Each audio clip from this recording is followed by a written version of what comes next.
بسم اللہ الرحمن الرحیم۔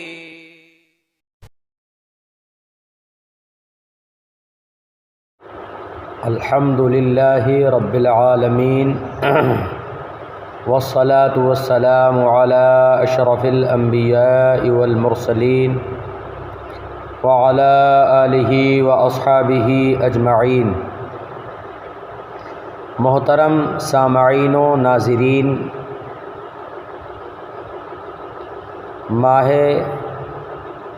ذی الحجہ کا چاند مبارک نظر آ گیا ہے، اور اس ماہ کا چاند نظر آتے ہی اللہ کے پیارے محبوبین کی یاد تازہ ہو جاتی ہے۔ میری مراد اس یاد سے وہ ہے کہ یعنی یاد قربانی، جو حضرت ابراہیم خلیل اللہ اور اسماعیل ذبیح اللہ دونوں اللہ رب العزت کے برگزیدہ نبی اور رسول ہیں۔ انہوں نے مینا میں اپنے صبر و تحمل کے ساتھ اللہ رب العزت کی بارگاہ میں قربانی پیش کی تھی، اور اللہ نے اس کو قبول فرمایا تھا۔ قرآن میں اس کا ذکر ہے۔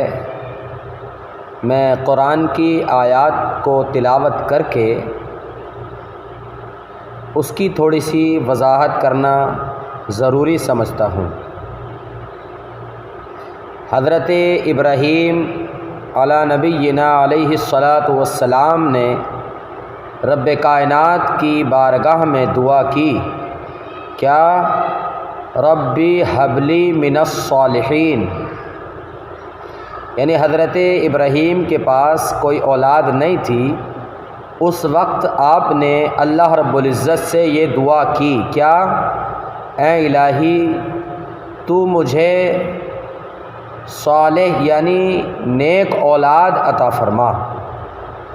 تو اس سے پتہ لگا کہ نیک اولاد کو مانگنا اور نیک اولاد کی دعا اللہ رب العزت سے کرنا، یہ انبیاء کرام کا طریقہ کار رہا ہے اور قرآن کا اسلوب ہے، یعنی قرآن کا طریقہ ہے۔ تو کہا اے الہی تو مجھے لائق اولاد عطا فرما۔ تو جب حضرت ابراہیم نے دعا مانگی تو اللہ رب العزت نے ان کی دعا کو قبول فرمایا، اور آگے ارشاد فرمایا فَبَشَّرْنَاهُ بِغُلَامٍ حَلِيمٍ۔ تو جب ہمارے ابراہیم یعنی ہمارے خلیل نے دعا کی تو ہم نے اس کی دعا کو قبول کر لیا، اور قبول کرنے کے بعد ہم نے اسے ایک عقل مند بیٹے کی خوشخبری سنائی۔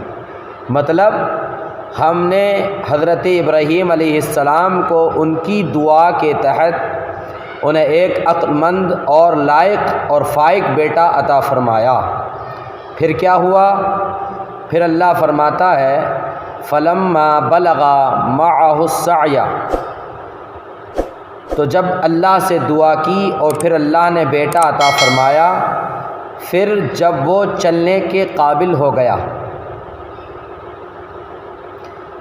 اس کا ترجمہ یہ کہ جب وہ چلنے کے قابل ہو گیا، یا پھر وہ بلوغت کو پہنچ گیا، یا کام کے قابل ہو گیا، یا حد بلوغ کو پہنچ گیا، تو کیا کہا حضرت ابراہیم نے اپنے بیٹے سے؟ قال یا بنیا، اے میرے بیٹے، انی ارا فی المنام، بے شک میں نے دیکھا ہے خواب میں۔ کیا دیکھا ہے؟ انی اذبحک، کہ بے شک میں تجھے ذبح کر رہا ہوں۔ فانظر ماذا تری، تو تو دیکھ اب تیری رائے کیا ہے۔ یعنی اللہ رب العزت نے خواب میں مجھے بتایا ہے کہ تم یا اشارہ کیا ہے کہ تم اب اللہ کی راہ میں سب سے پیاری چیز قربان کرو۔ تو پھر میں نے سوچا کہ سب سے پیاری چیز کیا ہے، تو سب سے پیارے تم ہی ہو، تمہیں ہی میں نے اللہ سے مانگا اور اللہ نے مجھے عطا فرمایا۔ اس وقت سب سے پیاری چیز تم ہو، اس لیے اللہ تمہاری ہی قربانی چاہتا ہے۔ فانظر ماذا ترى، تو اب تم دیکھ لو کہ تمہاری اس میں رائے کیا ہے۔ تو کہا قال یا ابت افعل ما تؤمر، اے میرے باپ آپ وہ کیجئے جس کا آپ کو حکم دیا گیا ہے، یعنی آپ کو جو خواب میں اللہ رب العزت نے حکم دیا ہے آپ وہی کام کیجئے۔ ستجدنی، انشاءاللہ ان قریب آپ مجھے، انشاءاللہ ان قریب مجھے آپ صابرین میں سے پائیں گے۔ اس میں یہ سوال ہوتا ہے کہ حضرت ابراہیم نے خواب دیکھا اور خواب پہ ہی اپنا کام تمام کرنا شروع کر دیا اور خواب کو سچا سمجھ لیا۔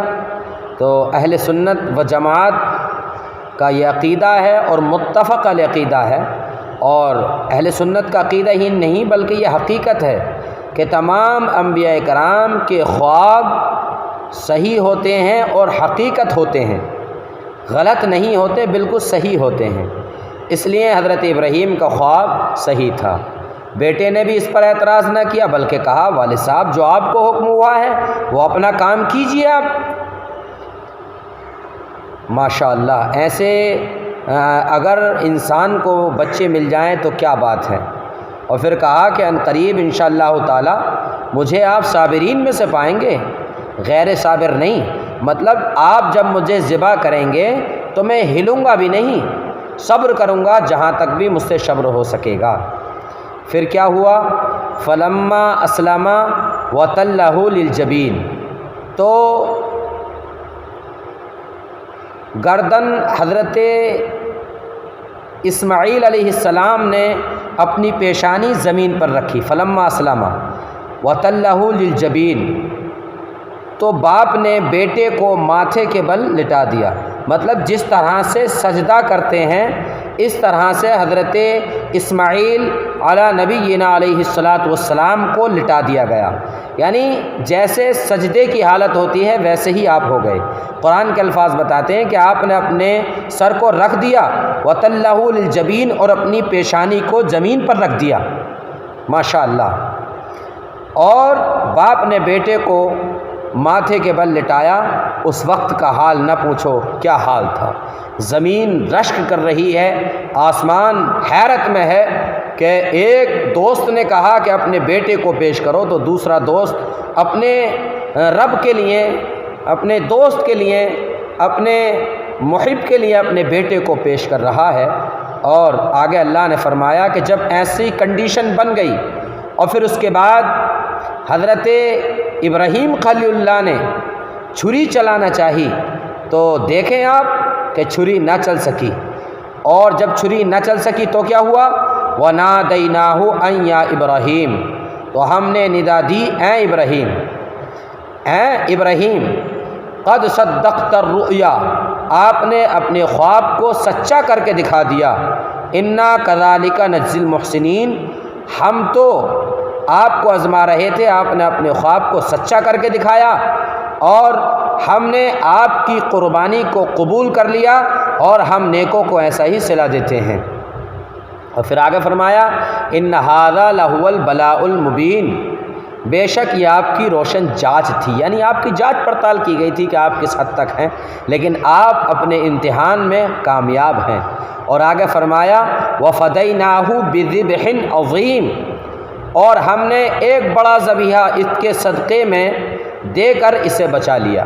مطلب یہ ہے کہ قربانی جو آپ نے کی ہے، آپ کے بیٹے نے جو زمین پر سر رکھا ہے، ہم نے اس کو قبول کر لیا، لیکن اس کے بدلے میں ایک بڑا ذبیحہ ہم نے آپ سے لیا ہے۔ تو بڑا ذبیحہ کیا ہے سوچنا یہ ہے۔ تو بڑا ذبیحہ بظاہر تو وہ مینڈا ہے، بظاہر تو وہ مینڈا ہے جو جنت سے حضرت جبرائیل علیہ السلام لائے اور حضرت ابراہیم علیہ السلام کے پہلو سے نکال کر ان کے صاحبزادے کو اس مینڈے کو رکھ دیا گیا اور وہ مینڈا ذبح ہو گیا۔ اور جب پٹیاں کھول کے دیکھیں تو پھر کیا ہوا کہ حضرت اسماعیل بھی موجود ہیں اور حضرت ابراہیم خلیل بھی موجود ہیں۔ تو ذبح عظیم سے مراد کیا ہے؟